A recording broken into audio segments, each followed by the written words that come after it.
Bom dia, muito bom dia, meus queridos amigos, telespectadores. Iniciando mais uma vez um programa Uma Nova Dimensão. Eu tenho dito a vocês que Uma Nova Dimensão, ele sempre traz uma chuva de bênçãos para o teu lar. E hoje nós vamos apresentar a você músicas poderosíssimas. Vamos levar uma mensagem de fé, testemunhos, e você vai vibrar diante da graça de Deus. Eu quero dizer para você que enquanto você estiver conosco, você vai desfrutar do melhor que Deus tem para o teu dia. Uma nova dimensão entra na tua casa para te abençoar e te dar um dia de felicidade. E eu também quero dar boas-vindas a você que nos assiste. Que a paz de Cristo Jesus encha nesta manhã sua vida. Como o pastor Paulo disse, o programa Uma Nova Dimensão traz uma mensagem de fé, de esperança para o seu coração. E a primeira música que nós vamos apresentar hoje, aqui, ela se chama Ele Vem. Essa canção fala da nossa maior esperança, que é estar com Jesus num lugar onde todas as lágrimas serão enxugadas e não haverá mais dor, não haverá mais sofrimento, nem injustiça. Essa esperança nos impulsiona a viver de maneira diferente, a sermos agentes de transformação em um mundo que clama aí por amor e por salvação.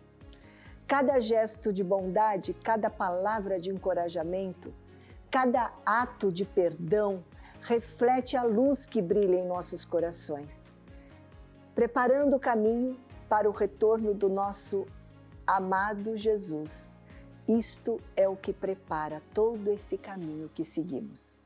E sobre isso que nós vamos falar no programa de hoje, daqui a pouquinho no quadro Urgência Missionária. Mas antes você vai assistir essa canção linda com o Ministério Atitude. Vamos lá!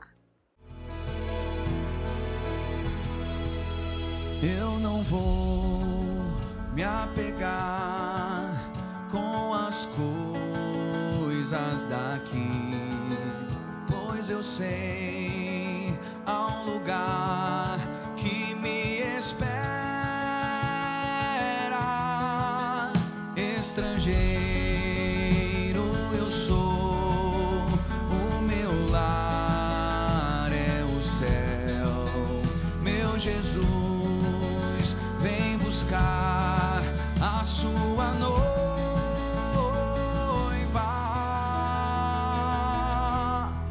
Ele virá num piscar de olhar, e quem estiver pronto com ele irá, na sua glória com ele morar. Ele vem, não mais tristeza, não mais temor, junto com os anjos cantar eu vou. Digno é o Cordeiro que se entregou. Ele vem, oh, ele vem. Ele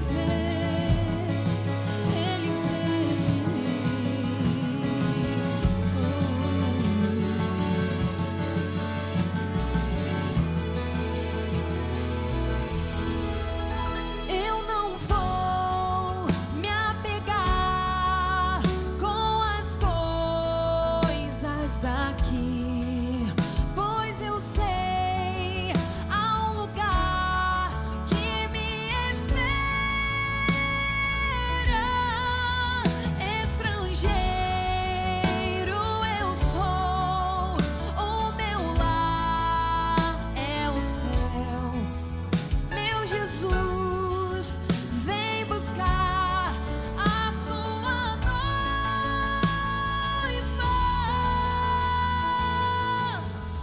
Ele virá num piscar de olhar, e quem estiver pronto com ele irá, na sua glória com ele morar. Ele vem,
Vamos falar de missões agora? Pois é, a obra missionária é um chamado que transcende fronteiras e alcança corações ao redor do mundo.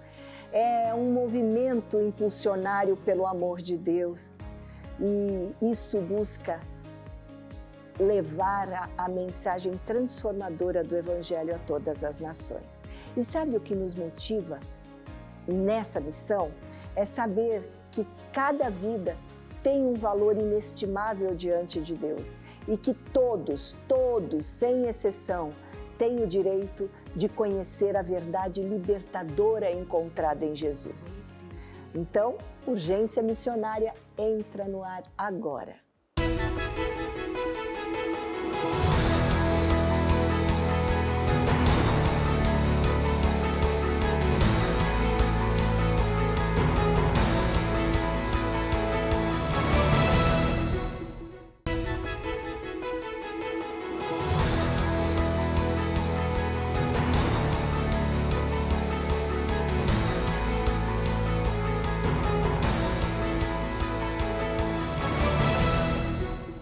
Olá! No Urgência Missionária de hoje vamos falar dele, do nosso querido Brasil. Terra de gente bonita, alegre, que não desanima com as dificuldades, povo guerreiro, solidário. Porém, o Brasil tem carências e muitas delas estão bem diante de nós. São necessidades que vão do social ao espiritual. A Igreja de Cristo, que tem a função de ser o sal da terra e luz do mundo, tem trabalhado incansavelmente para mudar essa situação. E para a glória de Deus, tem tido sucesso. E alguns desses resultados nós vamos mostrar aqui hoje para você. Mas ainda há muito a fazer. Mas se nós nos empenharmos como Igreja de Cristo na oração, no trabalho, na mobilização, cada um fazendo a sua parte, poderemos mudar a história de milhares de pessoas, levando esperança e uma nova vida em Jesus. Vem comigo, vamos conhecer um pouco mais o nosso Brasil e ficar por dentro do trabalho missionário na nossa pátria amada. O Brasil é um país com uma enorme extensão territorial. Ele apresenta uma área de 8.514.876 km², sendo seu território dividido em 5 regiões: Centro-Oeste, Nordeste, Norte, Sul e Sudeste. Vamos para a região Centro-Oeste. Ela é composta pelos estados de Goiás, Mato Grosso do Sul e pelo Distrito Federal. Uma peculiaridade dessa região é que ela não é banhada pelo mar. As principais cidades são Brasília, que é classificada como uma metrópole nacional, e Goiânia como a metrópole regional. Vamos agora para o Nordeste brasileiro. Ele é formado pelos estados do Maranhão, Piauí, Ceará, Rio Grande do Norte, Paraíba, Pernambuco, Alagoas, Sergipe e Bahia. É a segunda maior região do Brasil em população, atrás somente do Sudeste. Economicamente, apesar dos muitos problemas apresentados, o Nordeste é a região que mais cresce no Brasil. Porém, esses avanços ainda não se refletiram em melhorias na qualidade de vida da população nordestina, sobretudo no saneamento básico em várias localidades. Vamos agora para o norte do país. A região norte ela é composta pelos estados de Roraima, Acre, Amapá, Amazonas e Pará, Rondônia e Tocantins. É a maior região do Brasil. Ela corresponde a aproximadamente 42% do território nacional, atingindo os 2 maiores estados do Brasil, que é o Amazonas e o Pará. Apesar de ser a maior região, o norte brasileiro também possui uma das menores populações. A região norte do Brasil é quase que totalmente recoberta pelo domínio da floresta amazônica. E os estados que formam a região do Sudeste, onde nós estamos, vamos para lá agora, é o Espírito Santo, Minas Gerais, São Paulo e Rio de Janeiro. Eles correspondem a aproximadamente 40% da população brasileira. Apesar de ser considerada a região mais moderna do Brasil, o Sudeste carrega consigo graves problemas, socioambientais, quase todos aí vinculados ao que se chama de macrocefalia urbana, que é o inchamento das grandes cidades, tá ok? E agora o sul do Brasil. O sul do Brasil é formado pelos estados de Santa Catarina, Paraná e Rio Grande do Sul. É a menor entre todas as regiões brasileiras, com apenas 3 estados, que é o Paraná, Santa Catarina e Rio Grande do Sul. E a região sul, ela é conhecida por ser a mais fria do país. No programa de hoje, nós iremos destacar algumas regiões e mostrar suas necessidades, os desafios da igreja e o trabalho extraordinário que já vem sendo feito. Então, Vamos viajar agora para o sertão nordestino.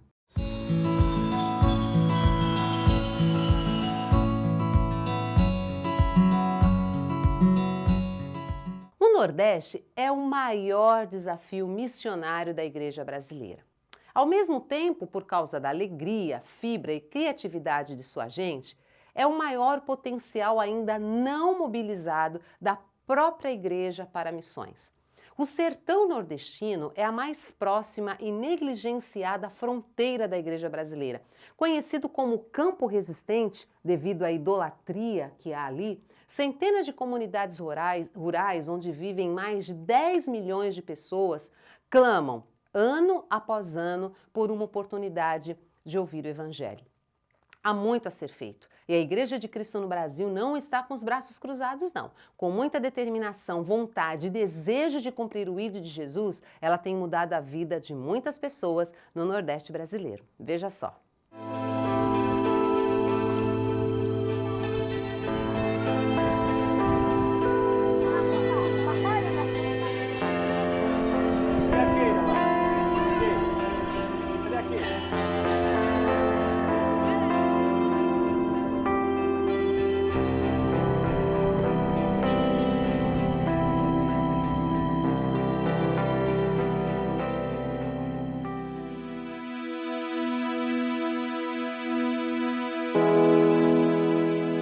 O Nordeste brasileiro possui 9 estados, 52 milhões de habitantes.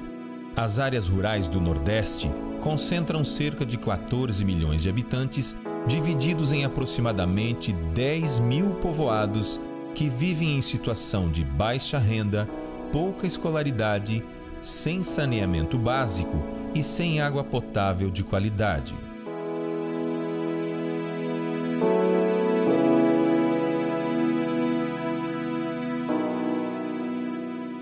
A Missão Nordeste, ela começou na nossa vida a partir de 2011. Quando nós botamos o nosso pé no sertão, nós rodamos por 5 estados, 5.000 quilômetros durante 15 dias.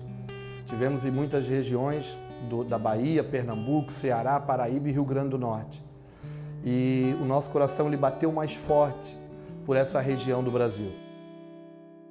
Quando voltamos para casa, nós ficamos orando ao Senhor e querendo nos mover na região, sem ter muito entendimento, sem ter muito conhecimento de causa, das problemáticas do sertão, mas com um coração desejoso por fazer a diferença. Muitas pessoas que têm muita dificuldade, né, de sobreviver mesmo aqui na região, né, de uma vida digna. Não é só o Horto que passa por dificuldade, mas sim o Vale do Salitre como um todo. Né? Nós temos, para você ter uma ideia, Jessé, nós temos povoado ainda pior do que o Horto em dificuldade. O Salitre ele é munido de povoado, né? Ele tem faixa aí uns 40 a 50 povoados, né? E tem deles com dificuldade ainda maior do que as dificuldades que a gente.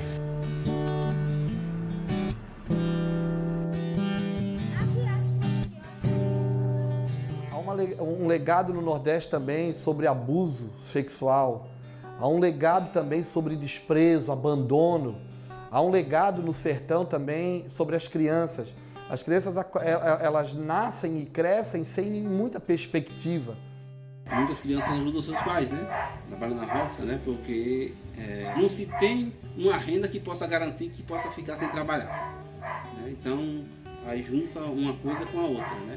Divide o tempo do estudo com o tempo da vida na roça. Né? E roça é muito cansativo, né? É muito desgastante.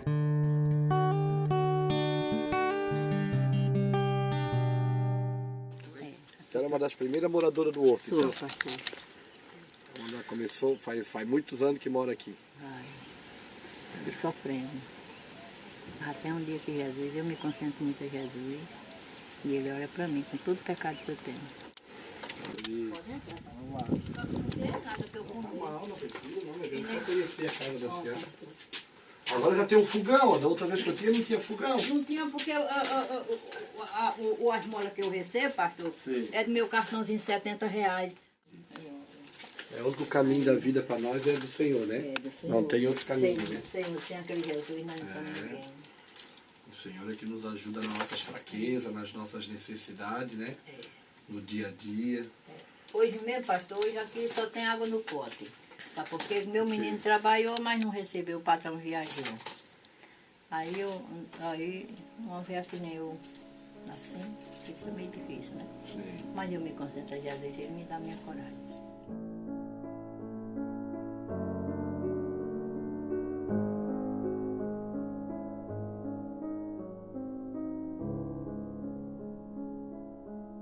Dos 14 milhões de habitantes das áreas rurais, menos de 1% conhecem a Cristo ou nunca ouviram falar do Jesus da Bíblia.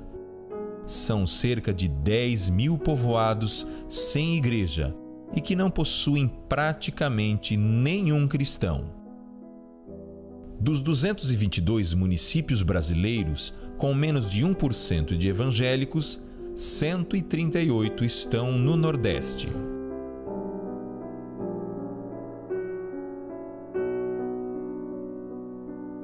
Nós acreditamos nesses dias que o Senhor está movendo a igreja brasileira para promover uma colheita de almas do sertão. Fazem aproximadamente 4, 5 anos que nós compartilhamos uma palavra do Senhor que se encontra em Cânticos, onde diz: levanta vento norte, sopra tu vento sul, sopra sobre o meu jardim para que ele libere o seu perfume e os seus aromas. E durante esses 4, 5 anos nós falamos que o Senhor estaria despertando a igreja do norte e mobilizando a igreja do sul. Nós moramos em Itajaí, Santa Catarina, sul do Brasil. Nós somos parte da igreja que está estabelecida no sul. E acreditamos que hoje somos cooperadores dos projetos de Deus para essa nação. E nesse entendimento, nessa compreensão, nós compreendemos que nesses dias o Senhor está despertando o norte, mobilizando o sul, para promover uma colheita no Nordeste.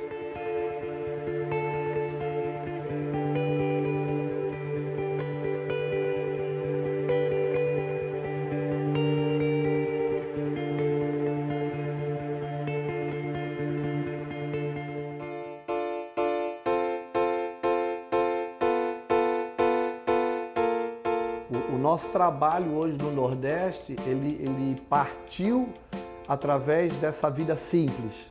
Nós queríamos nos envolver com a comunidade, mas queríamos fazer isso de uma maneira bem simples. Como a comunidade é, porque as pessoas da comunidade são simples, a vida da comunidade é simples. E a forma mais prática de nós termos igreja naquele local foi sentando à mesa.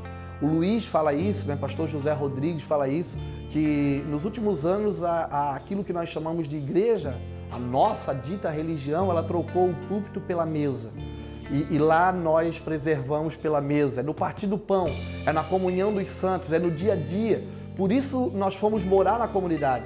Os missionários hoje eles moram na comunidade. Para quê? Para viver a vida da comunidade. Um dia vai para a roça, um dia festeja junto e se alegra junto com o vizinho, um dia chora junto com o vizinho quando ele também está triste, quando ele também está aflito. E é essa forma que a gente tem procurado desenvolver lá no Salitre, lá no Horto. É sentando à mesa, é comendo junto, é sentando debaixo do pé da garoba com um grupo de crianças e de pessoas, de moradores da comunidade, para falar das coisas do dia a dia. O que plantou, o que se colheu hoje, deu sol? Não, o tempo está para chuva, tem muito vento, não, tem muita poeira. E em meio a todas essas conversas, o Cristo, ele é revelado e manifestado de uma maneira prática e simples. É assim que nós encontramos, não a forma, mas a maneira de caminharmos na localidade. Porque é assim que nós vemos o Senhor Jesus, como alguém simples, que sentava à mesa com todo mundo, comia com todo mundo. Jesus era tão simples e ele era tão comum no meio das pessoas que o dia que ele foi traído, alguém precisou dar um beijo para ele ser reconhecido, porque no meio da multidão ele passava desapercebido. Ele era mais um. E nós queremos ser assim, simples e passar desapercebido no meio da multidão, para que depois que nós realizarmos o nosso trabalho, as pessoas possam olhar e dizer: não foi ele, não foi aquele que fez, não foi o A ou o B que fez, mas nós fizemos um trabalho coletivo.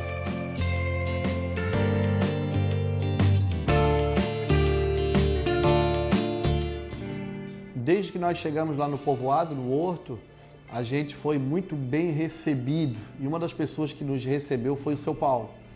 E o Paulo é o tipo daquele cara que é o sonhador, é aquele cara que sonha com os pés no chão. E a gente brinca que se der asa para o Paulo, ele voa. E nós estamos querendo dar asa para ele voar, porque ele é um homem de pouco estudo, é um homem da roça, é um homem simples que criou a sua família com uma enxada na mão, plantando e colhendo para sustentar sua casa. Mas ele sempre foi desejoso por ver as coisas na comunidade onde ele está estabelecido transformada. E o Paulo, ele é um encorajador para a nossa vida e para o nosso trabalho. E o seu Paulo, ele tinha um desejo que era plantar melão. E o Paulo trabalhou a vida toda com a enxada na mão, com muita dificuldade. E ele precisava, para plantar o melão, que era o sonho da vida dele, de uma bomba elétrica. E a gente se reuniu e junto alguns irmãos promoveram a compra dessa bomba.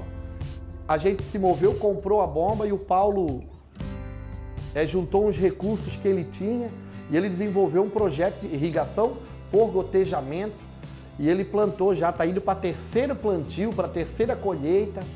O melão leva 70 dias para colher. Na primeira colheita, em 1 hectare de terra, ele colheu 28 toneladas. E agora ele tem mais 1 hectare de terra do lado da terra onde está plantado o melão. E ele nos chamou e disse, agora nós vamos plantar para o projeto. Nós vamos plantar para a gente servir as crianças. Eu me sinto realizado para o que eu vivi, vamos voltar aqui há 12 anos atrás, aqui, eu me sinto realizado. E eu tenho fé em Jesus que essa realização vai chegar para os irmãos do lado. Eu não peço só por mim, né? Eu quero que a coisa chegue também para os outros que estão ali também em dificuldade.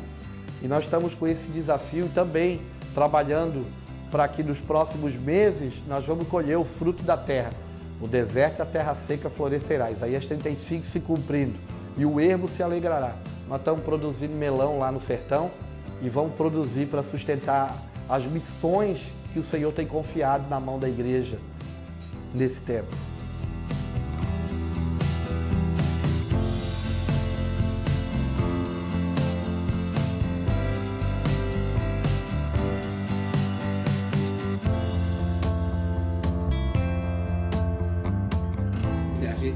A gente viu uma comunidade sem o conhecimento bíblico, muito em conflito, com tudo estavam discutindo, né? E quando o Mevan chegou para cá, com a casa, né, se vê uma harmonia bem maior com as pessoas. As pessoas se integram mais. Por exemplo, você tivesse vindo aqui no Dia das Mães, a gente nós tinha aqui umas 120 pessoas dentro aqui da casa. Isso aqui ficou lotado. Então, quer dizer, isso é uma bênção, é uma coisa que visivelmente melhorou, vou dizer aí, 90%. Porque as pessoas se aproximaram uns dos outros e ali a aproximação dos outros, como aqui é uma casa de bênção e que prega a palavra de Jesus, então se aproximaram, eu acho que até um pouco mais de Jesus, porque da palavra, né, em si, né? Então a gente vê isso e toda vez que se tem alguma programação de mãe, ou que seja de pai, ou que seja de criança, a gente não traz só a criança, não traz só a mãe, não traz só o pai, a gente traz a família.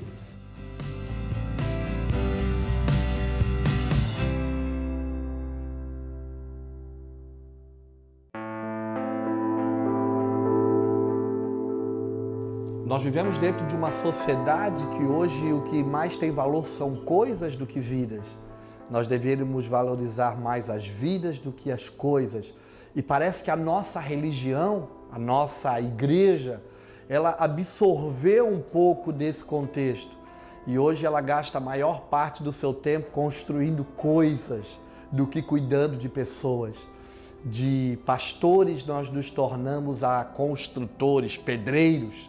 Gastamos mais tempo da nossa vida construindo prédios e trabalhando com tijolos, com cimento, com madeira, do que trabalhando com pessoas. Ainda que as estruturas são, em muitos lugares, bem utilizadas, mas nesses dias o que tem valor são vidas. E se tem uma coisa que nós precisamos gastar o nosso tempo é com elas, valorizando, cuidando. O sertão é muito grande, tem muita beleza natural. Até nos lugares onde a terra seca e a poeira é o cenário, nesse lugar ainda tem uma particularidade, tem uma beleza natural. Mas o que tem de mais precioso no Nordeste brasileiro, no sertão, o que tem de mais precioso na nação brasileira são as pessoas, são as vidas. É por ela que nós nos movemos, desejosos por vê-las transformadas e salvas em Cristo Jesus que nós trabalhamos. Por isso, se tem um lugar que nós queremos gastar o nosso tempo e os nossos dias é em favor do próximo. O maior dos mandamentos. Ama teu Deus acima de todas as coisas e ama o teu próximo como a ti mesmo. Nisso, nós cumprimos toda a lei. Não há como falar do Brasil sem falar dos índios. Atualmente, a maioria da população indígena no Brasil concentra-se na região norte e é para lá que vamos agora.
Conforme dados da Fundação Nacional do Índio, a FUNAI, existem atualmente 460 mil índios residindo em aldeias no Brasil. No entanto, a população indígena brasileira é maior, pois esses números não incluem os índios que residem em lugares fora de aldeias. Então, estima-se que o número total é cerca de 100 mil índios. Atualmente, são mais de 225 etnias indígenas no Brasil, com 180 línguas e dialetos distintos.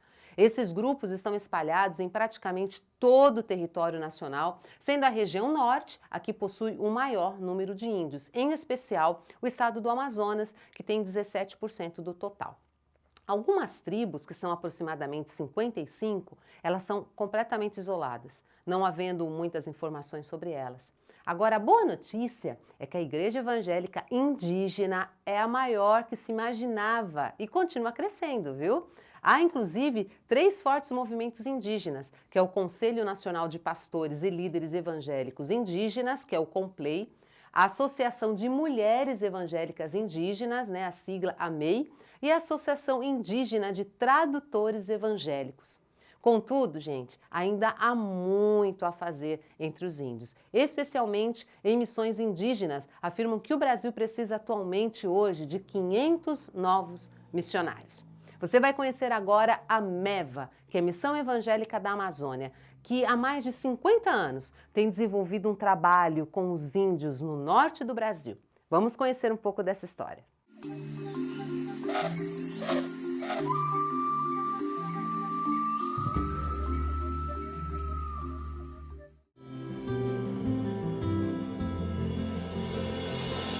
A Bíblia, integralmente traduzida para o Waiuai, foi a primeira do Brasil em língua indígena. Entregue em 2002 ao povo pelas mãos de Roberto e Florine Hawkins, o livro é o esteio e refúgio para mais de 2.000 convertidos. Entre os Makuxi, 10 igrejas foram constituídas e hoje têm força para se manter e crescer em meio às suas comunidades. O Novo Testamento em Makuxi também está na mão do povo, após anos de trabalho. Osuapixana tem 3 igrejas com liderança própria. Uma 4ª igreja está em fase de estruturação, com muitos convertidos. A entrega do Novo Testamento em Sanumá, língua dos Yanomami da região de Auaris, foi seguida por uma onda de conversões inédita entre este povo. Hoje, os Sanumá, que por tanto tempo foram relutantes em aceitar a Cristo, estão sendo treinados para constituir suas igrejas. Há vários trechos bíblicos traduzidos para as línguas de Paremiú e Mucajaí. No entanto, a palavra de Deus tem transformado esses povos. Em Paremiú, nunca houve tantas conversões e batismos. Só no Natal de 2008, 25 batismos foram realizados na aldeia. Pensando no futuro desses povos, a MEVA realiza há mais de uma década cursos de aperfeiçoamento e treinamento de lideranças indígenas. O MICALE, Ministério de Capacitação de Líderes, prevê para este ano uma extensa agenda de treinamentos em diversas línguas e etnias.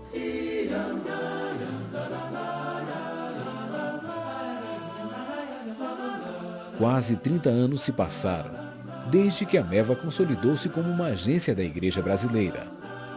Há 50, uma reunião simples em uma casa de bar no interior de Roraima fundou a instituição que coordenou todo o trabalho desde então. Há quase 70, a visão de um homem começou a ganhar corpo por meio de sua obediência a Deus.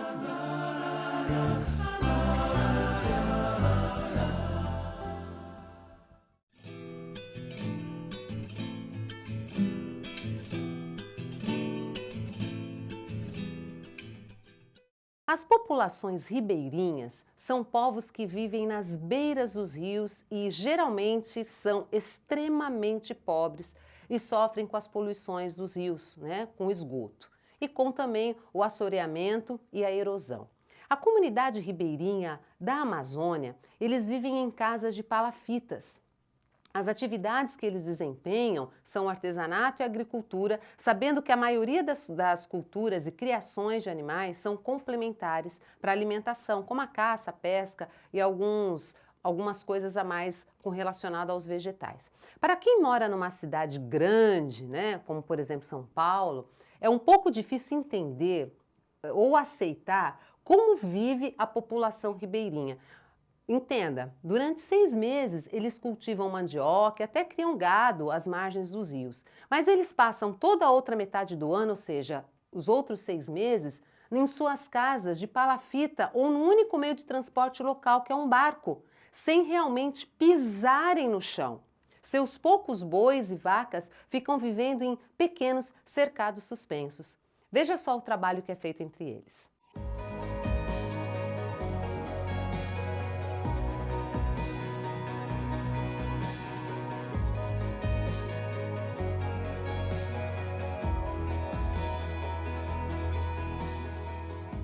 Aí galera, a gente está aqui no aeroporto, saindo para Manaus agora, rumo à nossa missão aí na Floresta Amazônica.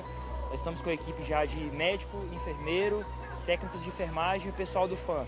Em breve a gente está lá em Manaus e dá notícia para vocês. Valeu!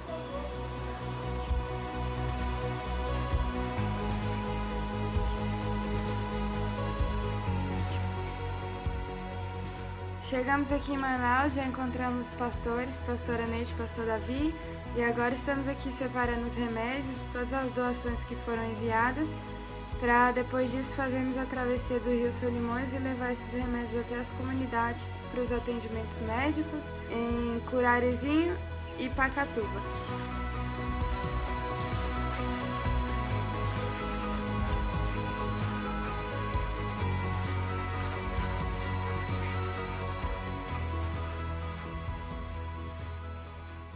Acabamos de desembarcar aqui na margem do Rio Solimões. Agora nós estamos indo para a comunidade de Pacatuba. 4 horas de caminhada, a gente vai passar aqui pela mata, por trechos de campo aberto, de mata. E chegar lá nós vamos ter um encontro com as famílias locais. Lá já existe uma base missionária com a igreja. Há 4 anos o trabalho está sendo feito lá, a igreja do Pacatuba. E dentro desse espaço, lá na igreja, nós vamos fazer o atendimento.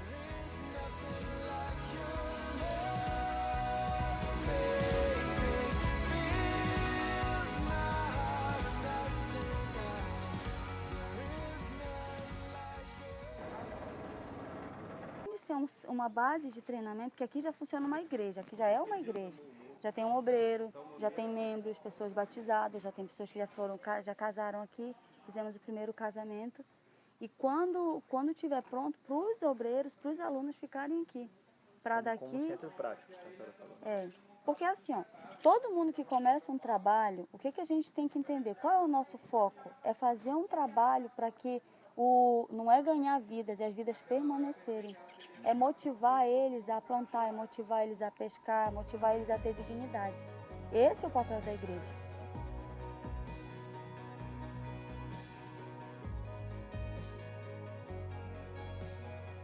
É a primeira vez que a gente traz um médico para cá, médico brasileiro, que nunca veio aqui, né? Nós tivemos a experiência de trazer uma médica americana, que veio na enchente, mas na seca nós nunca tivemos um médico aqui, né?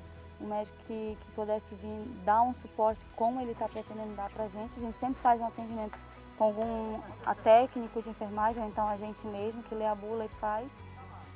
Então eu acho que vai ser o primeiro de muitos. Também, assim, às vezes mais superficial? Superficial, é só na dipirona, paracetamol, ibuprofeno e diclofenaco. A nossa escola bíblica hoje nós temos 45 crianças, só crianças. Então assim, nosso alvo é as crianças aqui. E todas elas já foram abusadas, hoje elas já passaram por um processo de cura. E elas vão contar as experiências delas para vocês, é muito legal isso. É muito legal elas falarem que Jesus curou.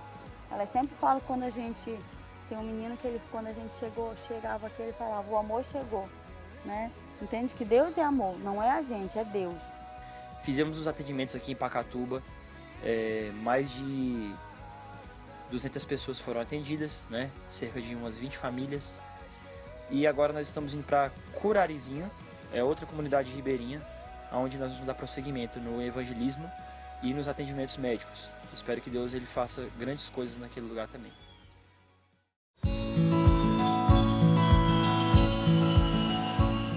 Aqui no Sudeste, um dos nossos maiores problemas são as drogas. Homens, mulheres e crianças mergulhados no vício, sem esperança. Mas a Igreja de Cristo aceitou o desafio e tem feito a diferença, multiplicando o amor de Deus.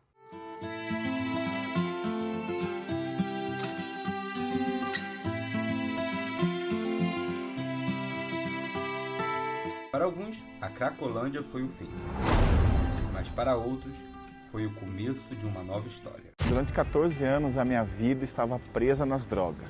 Eu pensava que eu não tinha mais jeito. Perdi todos os meus sonhos e a vontade de viver. Não tinha perspectiva nenhuma. A perspectiva, qual que seria a minha próxima queda.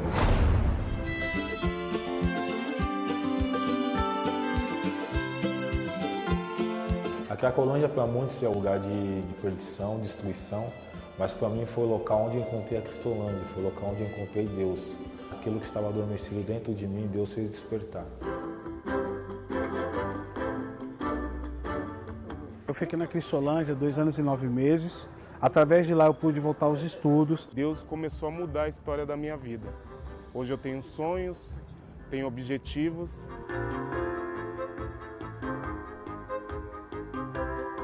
Temos investido para que esses jovens sejam reinseridos na sociedade, cuidando da saúde, educação e trabalho. Nosso sonho sempre foi concluir o ciclo de todos os meninos, inserindo no contexto social.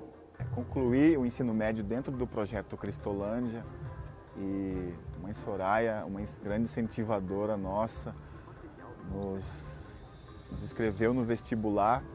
Quando eu vi o meu nome, Jones Anderson da Cruz Quintiliano, aprovado no vestibular em Anguera, foi uma felicidade imensa. Foi um momento de muita alegria. Foi uma festa e começamos a pensar como iríamos fazer agora, com 6 meninos aprovados no vestibular. Fizemos uma campanha de oração e jejum e fomos conversar com o reitor da faculdade. O diretor e o reitor gostaram demais do projeto, porém, nos deparamos com uma grande dificuldade. Eles disseram, aqui nós não doamos bolsa. E eu então falei para o reitor, olha, eu orei a Deus e pedi o seu coração. Não me diga não.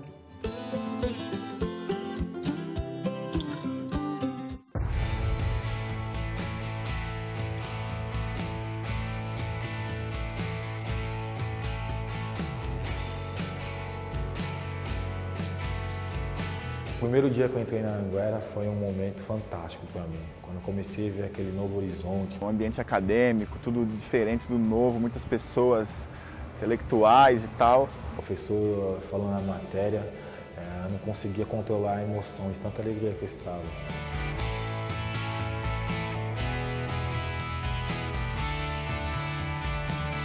O meu futuro é se tornar um professor de educação física para estar ajudando os alunos da Cristolândia também através do exercício físico.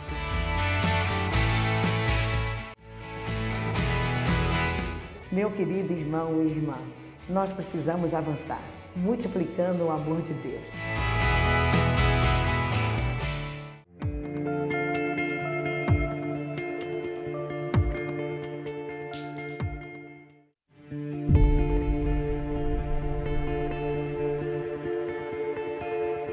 Minha mãe, pra mim, sabe o que ela falava? Você é um lixo, você é um cachorro, você nasceu pra quê? Ficava jogando na minha cara.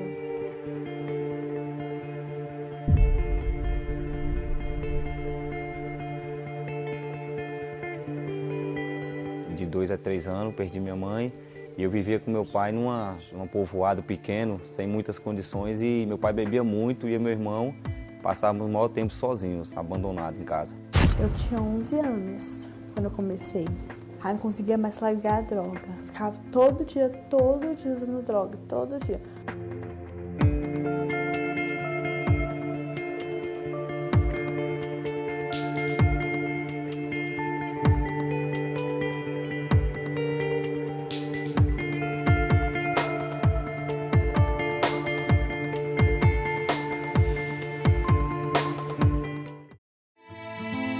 Cristolândia Criança é uma resposta da parceria de Junta de Missões Nacionais com a Vara da Infância de Guarulhos, que através do pedido do Dr. Iberê levantou esse clamor à Junta, e a Junta entendeu isso como uma vontade de Deus para esse tempo, para trabalharmos com a questão da drogadição entre crianças e adolescentes. São crianças que estão em vulnerabilidade social, que não sabem o que é um abraço, são crianças que tudo dela é resolvido em agressões. Então a gente traz para elas outra forma de enfrentar isso.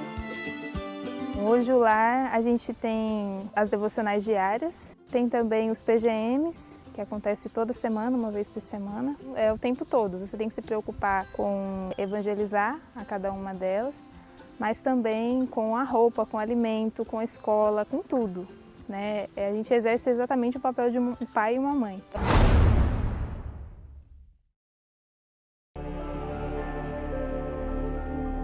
Nós já estamos acompanhando uma jovem de 16 anos que foi encaminhada pela Vara da Infância, está conosco há 2 meses. Nós temos visto uma grande evolução na vida dela, nós temos visto o quanto ela tem se dedicado e esforçado, fazendo as atividades, as devocionais, o esforço dela junto com toda a equipe de missionários de missões nacionais que atua em Cristolândia Criança para a sua libertação. Foi Deus que me colocou aqui na Cristolândia.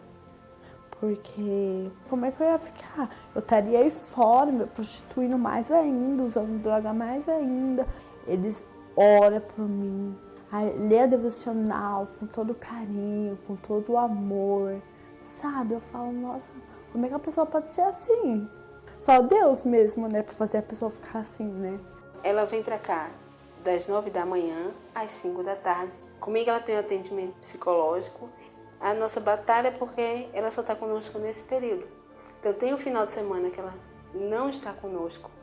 Ela tem as recaídas. É como se tudo que a gente fez, temos que refazer novamente. E isso a gente vai fazer até conseguirmos a mudança na vida dela. Eu gostaria que vocês orassem assim, por mim, para que eu me liberte do vício da cocaína, para que Deus mude a minha vida, porque eu quero muito largar essa vida, eu não quero essa vida para mim, não quero nascer assim, eu não vou morrer assim. Nós contamos com o apoio dos irmãos em oração para que essas crianças sejam libertas, para que essa jovem seja liberta, para que os recursos necessários cheguem, para que nós possamos ver os nossos adolescentes, nossas crianças e adolescentes livres das drogas.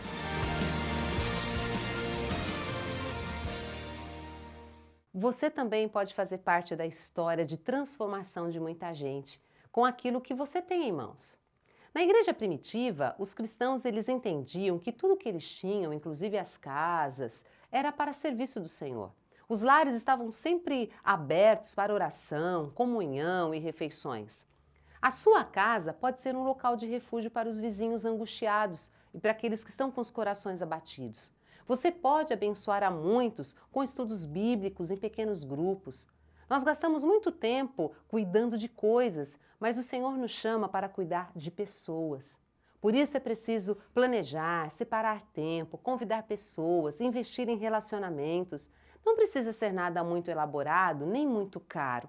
O objetivo é desenvolver relacionamentos e estar aberto ao que Deus quer fazer. Faça um bolo, chame algumas vizinhas para um chá à tarde, leia um texto bíblico, compartilhe sua fé, ouça os outros, busque as pessoas.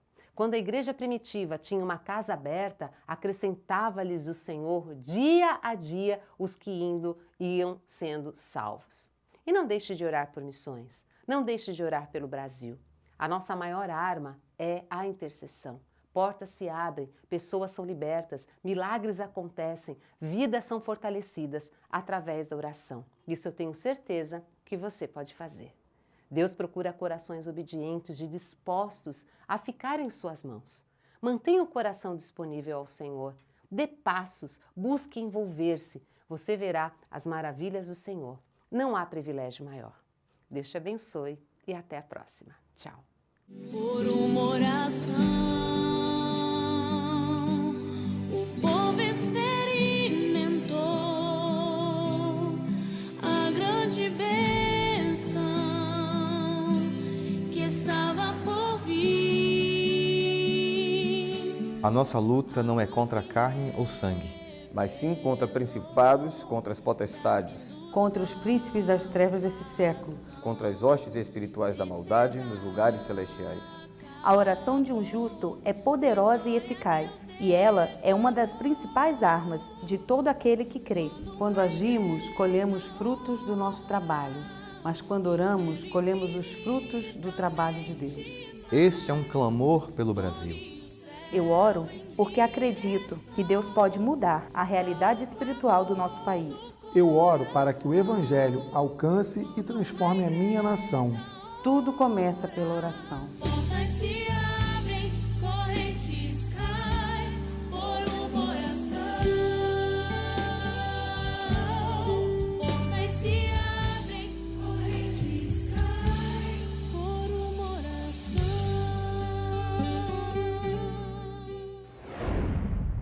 E eu desejo que a obra missionária continue a se expandir, alcançando os confins da terra, levando consolo aos aflitos, paz aos atribulados e transformação também àqueles corações sedentos de Deus.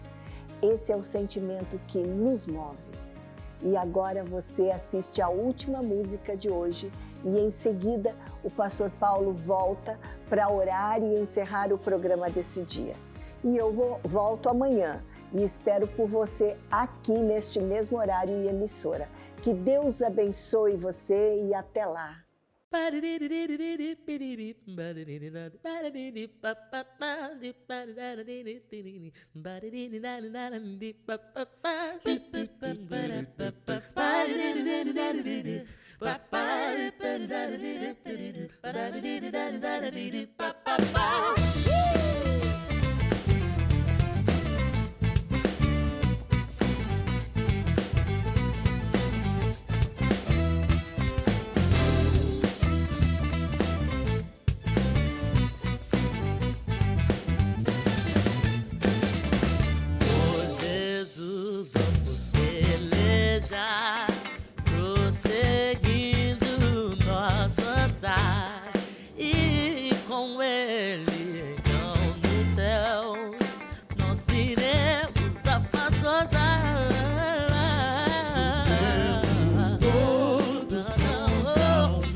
Então, estamos encerrando mais um programa Uma Nova Dimensão. Eu não prometi para você que a bênção de Deus chegaria até a tua casa? Com certeza chegou. E é no encerramento desse dia, com muita alegria, eu estou feliz hoje por poder dar a você uma porção daquilo que Deus já nos deu. E ainda vou fazer uma oração de fé para a tua vida, para a tua família, para todos os seus. E eu quero que você fique um pouquinho parado, aonde você estiver. Curve a tua cabeça, feche os seus olhos e eu vou levantar a minha mão para te abençoar. Pai, em nome de Jesus, aí estão os meus irmãos, amigos, telespectadores que estão assistindo o programa Uma Nova Dimensão. Que a tua bênção chegue na vida de cada um. Bênção de saúde, bênção de fortalecimento. Aqueles que estão enfermos sejam curados agora, no nome de Jesus. Ao aflito, dá-lhe a paz. Ao oprimido, Senhor, liberta-o agora, no nome de Jesus. E aquele que está agora recebendo a alegria do céu, do teu Espírito, que com lágrimas nos olhos, eles possam dizer, glória te damos, porque recebemos uma oração de fé. Em nome de Jesus, eu vos abençoo nesse dia, para a glória de Deus o Pai. Amém.